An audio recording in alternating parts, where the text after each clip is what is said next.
لله رب العالمين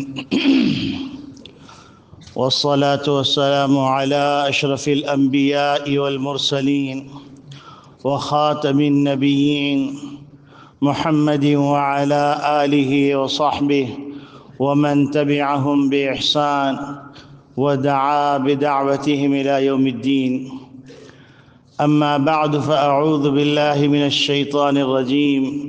بسم الله الرحمن الرحيم. قال الله تبارك وتعالى: قل هو الله أحد الله الصمد لم يلد ولم يولد ولم يكن له كفوا أحد. وقال النبي صلى الله عليه وسلم: حبك إياها أدخلك الجنة، أو كما قال عليه الصلاة والسلام. میرے محترم بزرگوں، عزیز دوستو، دینی اسلامی بھائیوں، یہ جو سورت میں نے آپ کے سامنے پڑھی ہے، اس کا نام ہے سورہ اخلاص. اخلاص کہتے ہیں کسی چیز کو اللہ کے ساتھ خاص کر دینا. اور اس سورت کے اندر چونکہ اللہ کی عبادت کو اللہ کے ساتھ خاص کیا گیا ہے، اس لیے سورت کا نام سورۃ الاخلاص ہے. نبی اکرم صلی اللہ علیہ وسلم جب تشریف لائے اور آپ صلی اللہ علیہ وسلم نے نبوت کا اعلان فرمایا، اور آپ صلی اللہ علیہ وسلم نے لوگوں کو دعوت دی کہ یا ایھا الناس قولوا لا الہ الا اللہ تفلحوا، اے لوگو کہہ دو کہ اللہ کے سوا کوئی معبود نہیں، کوئی پالنہار نہیں، کوئی رزاق نہیں، کوئی مہیمن نہیں، کوئی عزیز و جبار نہیں، کوئی قادر مطلق نہیں، کوئی معبود حقیقی نہیں، کوئی مسجود حقیقی نہیں، کوئی محبوب حقیقی نہیں. وہی خالق ہے، وہی مالک ہے، وہی رحمان ہے، وہی رحیم ہے، وہی رزاق ہے، وہی حنان ہے، وہی منان ہے، وہی ذوالجلال والاکرام ہے، وہی بدیع السماوات والارض ہے، وہی فاطر السماوات والارض ہے. اس کے سوا کسی کا کوئی نظام نہیں چل سکتا. وہی قانون ساز ہے، وہی کارساز ہے، وہی خلاق دو جہاں ہے. تو لوگوں نے جب یہ پیغام سنا تو چونکہ پوری دنیا بشمول قریش مکہ کے بت پرستی میں مبتلا تھے، اور انہوں نے مختلف معبود بنا کے رکھے ہوئے تھے کہ یہ معبود رزق دینے والا ہے، یہ معبود مدد کرنے والا ہے، یہ معبود اولاد دینے والا ہے، یہ معبود خوشی دینے والا ہے، یہ معبود ترقی دینے والا ہے، یہ معبود تجارت کے اندر کامرانی عطا کرنے والا ہے. یہ جب باتیں ساری ہونے لگیں تو نبی کریم صلی اللہ علیہ وسلم کی دعوت ان کو اچنبھی سی لگی، انوکھی سی لگی. تو انہوں نے نبی کریم صلی اللہ علیہ وسلم سے دو قسم کے سوالات پوچھے. پہلا سوال پوچھا کہ آپ یہ بتلائیے کہ جس اللہ کی آپ دعوت دے رہے ہیں، جس معبود کی آپ دعوت دے رہے ہیں، وہ معبود بنا ہوا کس سے ہے؟ کیونکہ ہمارے معبود یا تو سونے کے بنے ہوئے ہیں، یا چاندی کے بنے ہوئے ہیں، یا پیتل کے بنے ہوئے ہیں. تو اللہ جو ہے وہ کس چیز سے بنے ہوئے ہیں؟ سونے سے بنے ہوئے ہیں، چاندی سے بنے ہوئے ہیں، پیتل سے بنے ہوئے ہیں، پتھر سے بنے ہوئے ہیں، کس چیز سے بنے ہوئے ہیں؟ یہ ایک سوال کیا، کیونکہ ان کا مستوی عقل اس سے زیادہ اس کی پرواز ہو ہی نہیں سکتی تھی. کچھ لوگوں نے سوال کیا کہ ہم جب کسی کی شخصیت کو تسلیم کرتے ہیں، کسی کے حکمرانی تسلیم کرتے ہیں، تو ہم معلوم کرتے ہیں کہ اس کے والد کون ہیں، اس کے دادا کون ہیں، اس کے پردادا کون ہیں، اس کا شجر نسب کیا ہے، اس کی اولاد میں کون کون سے شاہ سوار پیدا ہوئے ہیں، کون کون سی نامی گرامی شخصیات پیدا ہوئی ہیں، تو یہ بتلائیے کہ اللہ رب العالمین کا شجر نسب کیا ہے۔ سب سے پہلی بات تو یہ ہے کہ میں نے اس آیت کا جو انتخاب کیا یا اس سورت کا انتخاب کیا، اس کی وجہ کیا ہے، اور اسی مہینے کے اندر اس کا انتخاب کیا۔ اس کی وجہ یہ ہے کہ ایک ہوتا ہے زبان حال، ایک ہوتا ہے زبان قال۔ زبان قال تو یہ ہے جو میں آپ سے گفتگو کر رہا ہوں، زبان حال یہ ہے کہ میری باڈی لینگویج آپ کو کوئی میسج دے رہی ہے، کوئی پیغام دے رہی ہے۔ مثال کے طور پر آپ میرے سے ملنے آئے، میں آپ سے مسکرا کے ملا، تو یہ میری باڈی لینگویج پیغام محبت دے رہی ہے۔ اگر آپ آئے اور میں نے منہ بچھوڑ لیا اور بڑی ناگواری کا اظہار کیا، منہ سے کچھ نہیں کہا، تو میری باڈی لینگویج یہ پیغام دے رہی ہے کہ آپ کا آنا ناگوار گزرا ہے۔ یہ ایک مثال ہے۔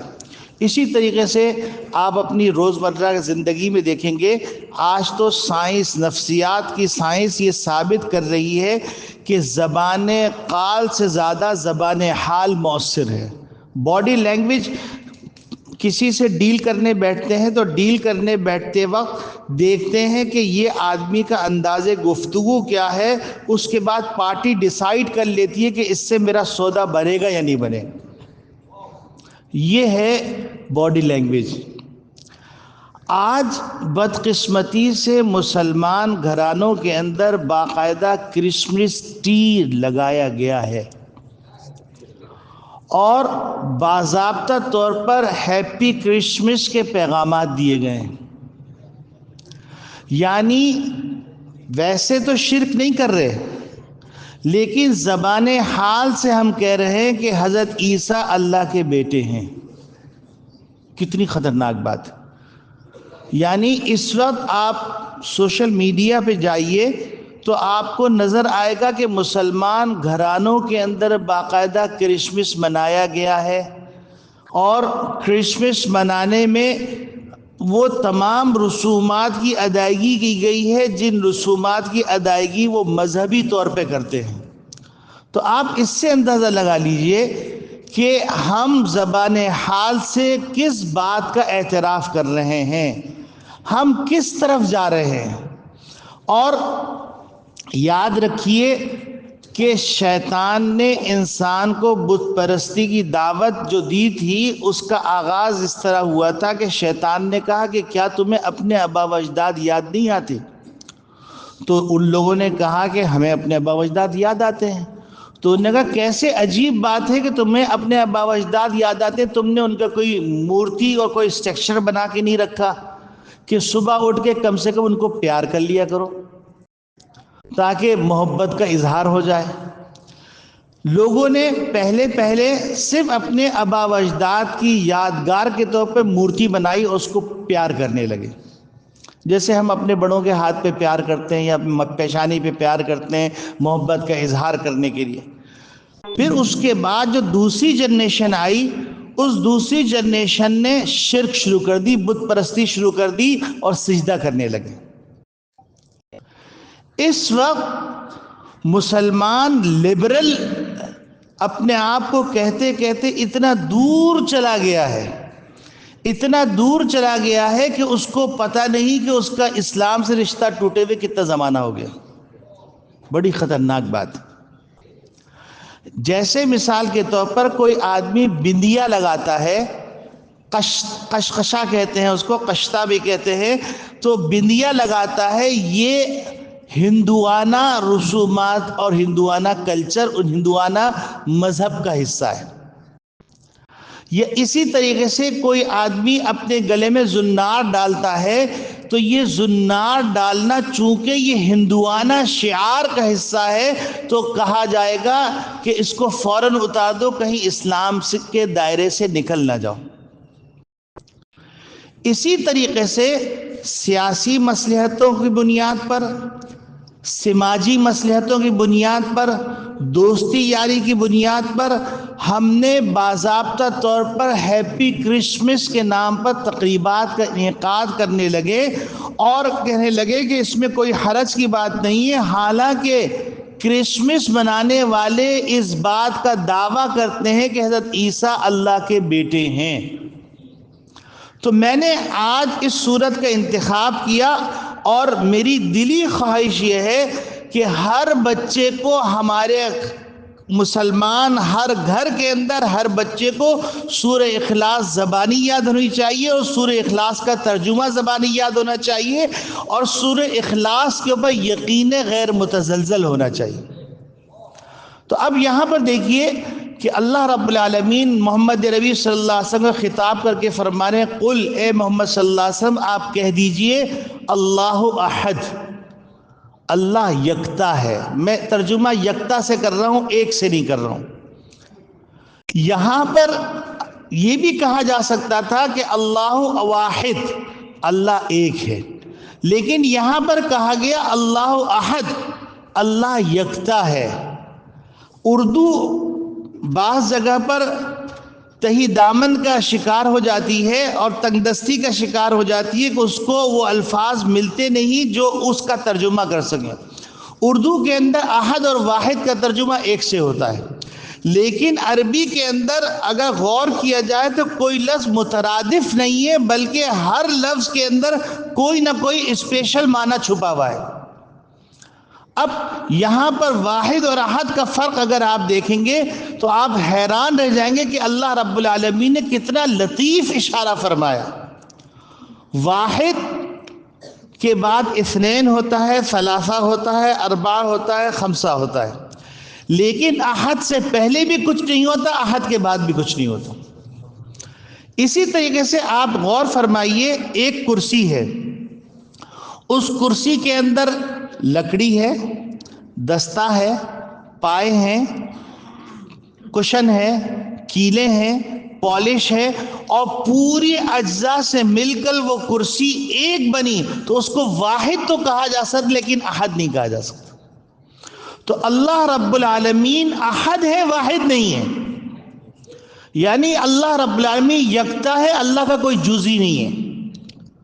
هو الاول والآخر، هو الظاہر والباطن، وہ اول ہے، وہ آخر ہے۔ لیس قبلک شیء ولیس بعدک شیء، نہ اللہ سے پہلے کچھ ہے نہ اللہ کے بعد، یعنی قیامت قائم ہونے کے بعد اللہ فرمائیں گے لمن الملک اليوم للہ الواحد القہار، کہ آج بادشاہت کس کی ہے؟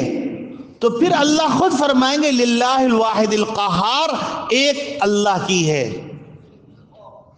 تو میرے عزیزو، یہ بات ہمارے دماغ میں بس جانی چاہیے کہ اللہ کا کوئی جز نہیں ہے، اللہ یکتا ہے، اللہ احد ہے۔ اور پھر اس کے بعد اللہ رب العالمین نے اگلے جملے کے اندر اس بات کی دلیل پیش کی کہ اللہ یکتا کیوں ہے، تو اس کے لیے استعمال کیا الصمد۔ اللہ، اردو بیچاری یہاں پر بھی بڑی قسمہ پرسی کا شکار ہو جاتی ہے کہ صمد کا ترجمہ ہم کہتے ہیں بے نیاز، لیکن صمد کا ترجمہ یہ ہے کہ ایسی ذات جس کی طرف ہر کچھ محتاج ہو، وہ کسی کا محتاج نہ ہو۔ تو قل هو اللہ احد، اللہ یکتا ہے۔ کیوں یکتا ہے وہ؟ الصمد، ساری چیزیں اس کی محتاج ہیں، کوئی اس کا محتاج نہیں، ہر ایک اس کا محتاج ہے، وہ کسی کا محتاج نہیں۔ تو ان کو بتلایا گیا کہ تم جو ہے سوال کر رہے ہو اللہ کس چیز سے بنا ہوا ہے، تو چیز سے بنا ہوا ہونے کے لیے ضروری یہ ہے کہ وہ چیز پہلے وجود میں آئے، پھر کوئی کاریگر وجود میں آئے، اور پھر تیسرے درجے کے اندر جا کر اللہ وجود میں آئے۔ تو سونا اللہ کا محتاج، چاندی اللہ کا محتاج، پیتل اللہ کا محتاج، پتھر اللہ کا محتاج، زمین و آسمان اللہ کی محتاج، چرند پرند اللہ کی محتاج، انسان اور شیطان اور فرشتے اللہ کی محتاج، ساری مخلوقات اس کی محتاج ہیں. تو جب ساری مخلوقات محتاج ہیں تو کیسے ممکن ہے کہ اللہ سونے سے بنا ہوا ہو، اللہ چاندی سے بنا ہوا ہو؟ کیونکہ اس کے لیے ضروری ہے چاندی کو کوئی وجود بخشے. ایک تو وہ ہو گیا جو چاندی کو وجود بخشے گا یا پیتل کو وجود بخشے گا. دوسری ذات وہ ہو گئی جو اس وجود سے نئی شکل تخلیق کرے گا. تو گویا کہ اللہ سے پہلے بہت سارے لوگ چاہیے. تو اللہ احد ہے، اللہ یکتا ہے. الصمد، اللہ کے سب محتاج ہے، وہ کسی کا محتاج نہیں. اور تم سوال کر رہے ہو کہ اللہ کے والد کون ہیں، اللہ کا شجر نسب کیا ہے؟ تو سنو، لم یلد ولم یولد. اللہ نہ کسی کا والد ہے نہ کسی کا بیٹا ہے. والد اگر اللہ ہوگا تو ظاہر سی بات ہے اس کا جو بیٹا ہوگا وہ بیٹا اللہ کا جز ہوگا. اگر اللہ کا جز ہوگا تو پھر سوال یہ پیدا ہوتا ہے اللہ تو اجزاء سے پاک ہے، اس کا جز کیسے ہو سکتا ہے؟ اس کا کوئی جز نہیں. اور وہ جو بیٹا ہوگا، بیٹا اپنے باپ کے مشابہ ہوتا ہے. تو اللہ اگر باپ ہے اور خدا ہے، معبود ہے، مسجود ہے، محبوب ہے، خلاق دو جہاں ہے، تو اس کا بیٹا کیا ہوگا؟ کیا اس کا بیٹا خالق ہوگا؟ اس کا بیٹا مالک ہوگا؟ اس کا بیٹا شہنشاہ ہوگا؟ تو لازمی آئے گا دو خدا. اور اللہ رب العالمین نے بڑے پیارے انداز سے بڑی لطیف دلیل پیش فرمائی، لو کان فیہما آلہۃ الا اللہ لفسدتا. اگر زمین و آسمان میں دو معبود ہوتے تو زمین اپنی جگہ پہ باقی نہیں رہ سکتی تھی. کیوں؟ ایک کہتا کہ مجھے سبزہ اگانا ہے کیونکہ میں خالق ہوں، دوسرا کہتا ہے میں بھی خالق ہوں، میری بھی پاورز، مجھے خشک سالی کرنی ہے. زمین میں فساد. ایک کہتا بارش برسانی ہے، دوسرا کہتا مجھے بارش نہیں برسانی.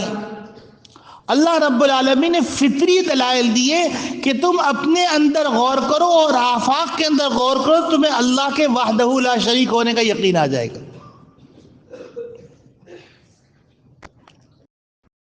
لو کان فیہما آلہۃ الا اللہ لفسدتا. اگر زمین و آسمان میں دو معبود ہوتے تو زمین میں بگاڑ پیدا ہو جاتا.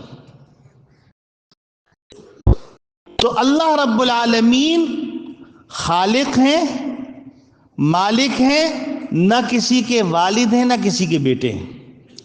اگر اللہ بیٹے ہوتے تو بیٹا محتاج ہوتا ہے اپنے وجود میں والد کے، تو پھر اللہ کے محتاج ہونا لازم آ جاتا.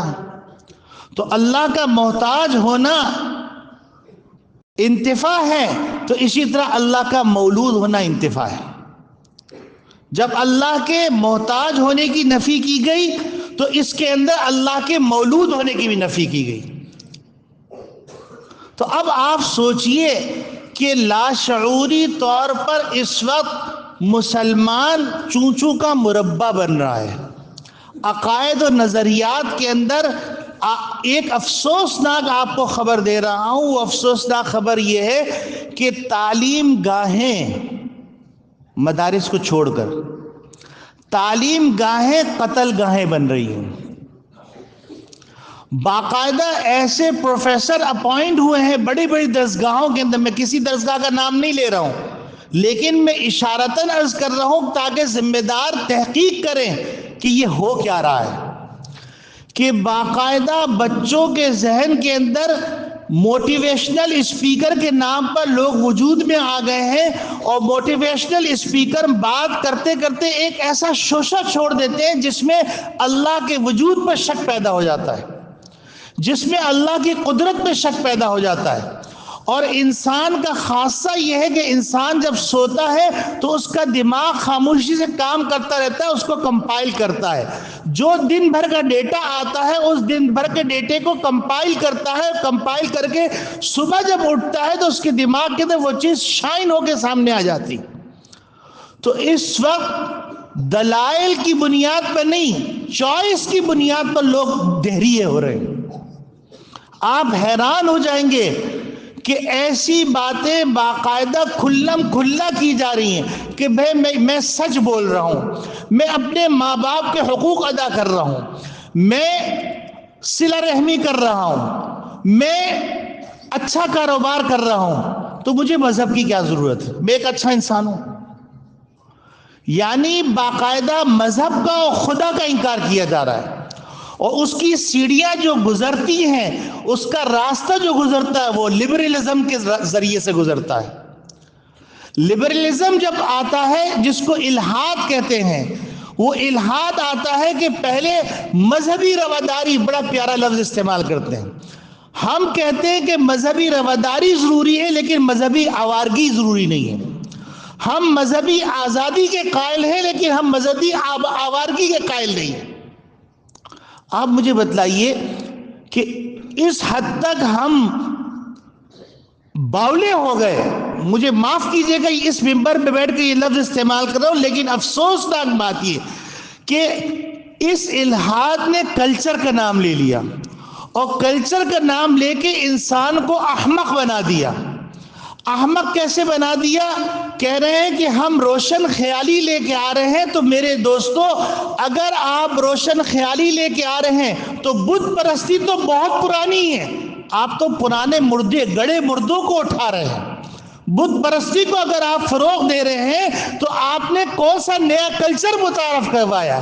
آپ نے ہزاروں سال جس کو محمد نبی صلی اللہ علیہ وسلم نے اپنے پاؤں تلے رون ڈالا تھا، وہ مذہب کو آپ فروغ دے رہے ہیں۔ اب اسی طریقے سے اگر آپ جو ہے ننگا ناچ کر رہے ہیں تو بیت اللہ کا ننگا طواف کیا جاتا تھا۔ محمد نبی صلی اللہ علیہ وسلم لباس پہنایا۔ اگر آپ عورت کو حقوق دینا چاہتے ہیں تو آپ نے عورت کو حقوق نہیں دیے، بلکہ عورت کو بیوقوف بنا کے اس کے حقوق کو آپ نے پامال کیا ہے، اس کو ننگا دھڑنگا کر دیا ہے، آپ نے اپنی عیاشی کا ذریعہ بنایا ہے، اور اس کو آپ تہذیب کا نام دے رہے ہیں۔ اگر یہ تہذیب ہے تو ساری کتیاں ننگی ہوتی ہیں، ساری خنزیر کی مؤنثیں ننگی ہوتی ہیں، تو ہم میں اور ایک کتیا میں کیا فرق رہ گیا؟ ہم میں اور ایک خنزیر میں کیا فرق رہ گیا؟ خنزیر جو ہے نسب کا خیال نہیں کرتا ہے۔ بھیڑیا، یعنی اللہ میاں نے جو کہا نا اولئک کالانعام بل ہم اضل، یہ چوپاؤں کی طرح بلکہ ان سے بھی بدتر ہے۔ بھیڑیا ہمارے ہاں ہمارے کلچر کے اندر بڑا غلیظ لفظ سمجھا جاتا ہے، اور بھیڑیے کی خصوصیت یہ کہ وہ ایک ہی مؤنث رکھتا ہے، اور کسی دوسرے کو اس مؤنث کے قریب آنے کے لیے اپنی خون کی ندی بہا دیتا ہے۔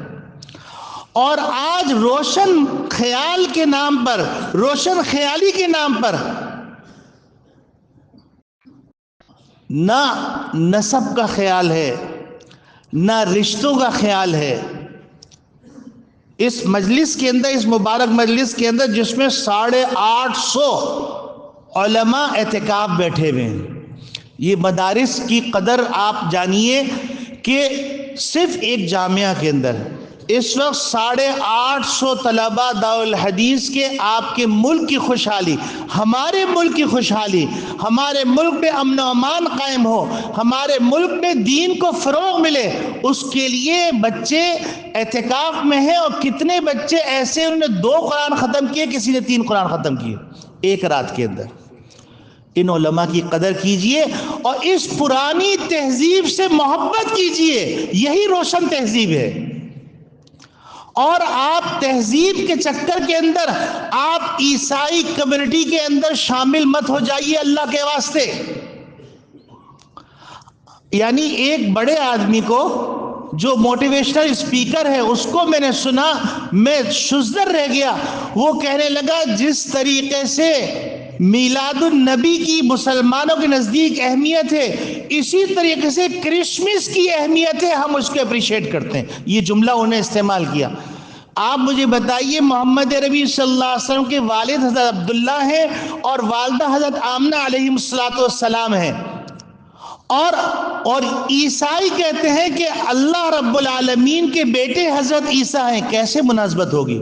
آپ لبرل ہو کر، روشن خیالی کو عام کر کے، اپنے آپ کو بہت زیادہ لبرل شو کر کے، اور اپنے ساتھ علامہ کا لفظ بھی لگاتے ہیں، اور اپنے ساتھ قادری کا لفظ بھی لگاتے ہیں، اور اپنے ساتھ پتہ نہیں کتنے القابات لگاتے ہیں، اور آپ دعویٰ کرتے ہیں کہ 23 سال امام حنیفہ نے خواب میں آپ کو پڑھایا ہے۔ تو کیا امام ابو حنیفہ جو الحاد کے سامنے سیسا پلائی ہوئی دیوار بن کے کھڑے تھے، ان امام حنیفہ سے آپ نے یہ سیکھا ہے؟ یہ اللہ کا احسان مانیے کہ اللہ رب العالمین نے ان مدارس کو قائم رکھا ہے۔ اس میں سب کہہ دیجئے الحمدللہ، اور اللہ سے دعا کیجئے کہ اللہ تعالیٰ ان مدارسوں کو اسی ترتیب پر قیامت تک قائم دائم فرمائے۔ ایمان کی حفاظت اور ایمان کی صحیح شکل جو اگر آپ کو نظر آ رہی ہے، آپ دنیا میں گھوم جائیے، حرمین شریفین کو چھوڑ دیجئے، باقی دنیا میں گھوم جائیے، چاہے پاکستان جیسا، میں تو کہتا ہوں لاکھوں کروڑوں اربوں سے اچھا ہے، لیکن بعض لوگ کہتے ہیں یہ وہ، تو میں کہتا ہوں کہ اللہ کا احسان ہے کہ یہاں پر ایمان پر عمل کرنے پہ کوئی پابندی نہیں، دینی تعلیم پر کوئی پابندی نہیں ہے۔ اور یہی وہ نقطہ ہے جس نقطے کو دنیا نے سمجھا ہے کہ اگر ایمان کو تبدیل کرنا ہے، مذہب میں تبدیلی کرنی ہے، تو ان ملاؤں کو مدارس سے نکال دو، اور مدارس کا جو نظام تعلیم ہے وہ نظام تعلیم تبدیل کر دو۔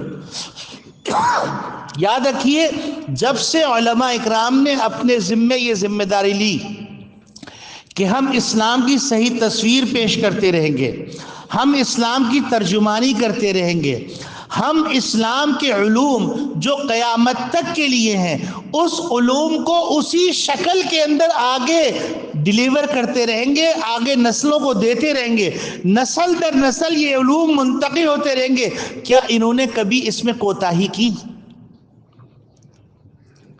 آپ مجھے بتلائیے کہ ایک عالم فارغ ہونے کے بعد آپ کو کہیں نظر نہیں آئے گا کہ اللہ نہ کرے اس نے خودکشی کی ہو۔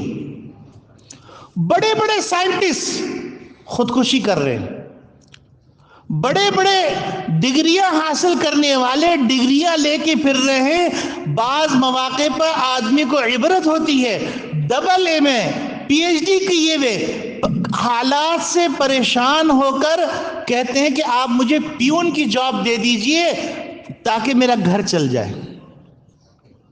آپ کو ان علماء کی فکر ہے کہ ان کا کیا بنے گا، تو یاد رکھیں کہ یہ علماء 6000 تنخواہ میں 12 بچے 3 بیویاں، ان سے پوچھے کیا حال ہے، کہتے ہیں الحمدللہ بہت خیر ہے، اور کبھی بھوکا نہیں سوتے۔ اور ایسے لوگ میں نے دیکھے جن کی 12 لاکھ تنخواہ ہے، ان کو ان کی بہن کو بہنوئی کو بلایا گیا کہ تم پاکستان میں آ کے عید بنا لو، ایک مستند واقعہ بیان کر رہا ہوں، تو وہ کہنے لگے میرے پاس پیسے بچتے ہی نہیں ہیں۔ بچے کتنے؟ ایک، بیوی کتنی؟ ایک۔ تو میرے عزیزوں، یہ جو صورت ہے ہم کو بہت سارے پیغامات دے رہی ہے، ان پیغامات کو ہم سمجھیں اور اس صورت کے سلسلے میں بچوں کو رٹائیں اور بچوں کو بتائیں کہ نبی کریم صلی اللہ علیہ وسلم نے فرمایا ہے کہ وہ چیزیں جو کسی مذہب کا شعار ہوتی ہیں ان چیزوں کو اختیار کرنے سے دائرہ اسلام سے خارج ہو جاتے ہیں۔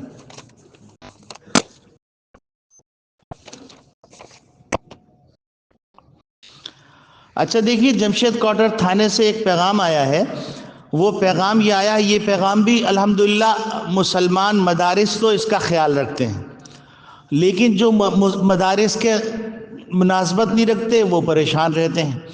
انہوں نے کہا ہے ضروری اطلاع، یہ اچھی بات ہے، بہت اچھی بات ہے، نئے سال کی خوشی میں ہوائی فائرنگ سے اجتناب کریں۔ اگر زیادہ شوق ہو رہا ہے تو شام چلے جاؤ بھائی، گولیاں چلانی زیادہ آتی ہیں تو فلسطین چلے جاؤ، اور زیادہ شوق ہو رہا ہے شہید ہونے کا شوق ہے کشمیر چلے جاؤ۔ ہوائی فائرنگ کرتے ہیں، نئے سال کی خوشی میں ہوائی فائرنگ نہ کریں، یہ ایک خطرناک اور غیر قانونی عمل ہے اور جان لیوا حادثات کا باعث بن سکتا ہے۔ نئے سال کے جشن امن اور خوشی کے ساتھ منائیں، اپنی اور دوسروں کی زندگیوں کو محفوظ بنائیں، دوسروں کی خوشیوں کو غم میں نہ بدلیں اور قانون کا احترام کریں۔